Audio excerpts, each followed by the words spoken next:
Pompiers ont réussi à maîtriser un peu avant 13 h. Propos rassurant, merci Loïc. On attend un jugement le mois prochain, un jugement qui pourrait condamner Monseigneur Léonard. C'est la victime d'un prêtre pédophile qui porte plainte contre lui. Sébastien Prophète à la Hongardie.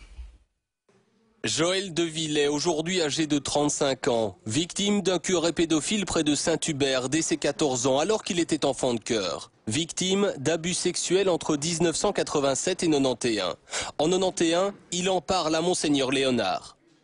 Il m'a trop manipulé, quoi. Il m'a trop menti, il m'a fait trop souvent espérer qu'il allait payer mes thérapies, s'occuper de moi. Il n'a jamais fait. Et par contre, le prêtre, il l'a protégé sans arrêt pour éviter justement que le scandale, quoi. Vous pensez qu'il a voulu étouffer l'affaire? Oui, clairement. Oui. Joël de Villet demande réparation à l'évêque de Namur, absent ce matin à l'audience. Réparation pour ses frais de thérapie, mais aussi pour ses années perdues.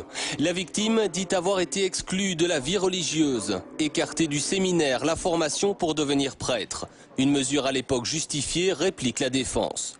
Autre reproche à l'encontre de Monseigneur Léonard, son manque de réaction et de sanctions à l'égard du curé incriminé. Je crois que ce n'est pas exact, puisque dès que les faits étaient portés à sa connaissance, il a veillé à ce que la justice ecclésiastique entende l'abbé Hubermont, lui impose de suivre un traitement et assez rapidement est arrivé à la conclusion qu'il fallait l'écarter de sa paroisse. Ce n'est que vers 2001 qu'on tape sur la table et que Monseigneur Léonard lui dit, d'ailleurs de manière assez amicale dans un tutoiement, qu'il ne respecte pas sa thérapie et qu'il ne suit pas les préceptes et qu'à ce moment-là, on le met soi-disant sur une voie de garage où on vérifiera plus tard, ça n'est pas du tout une voie de garage puisqu'il a continué à officier des messes.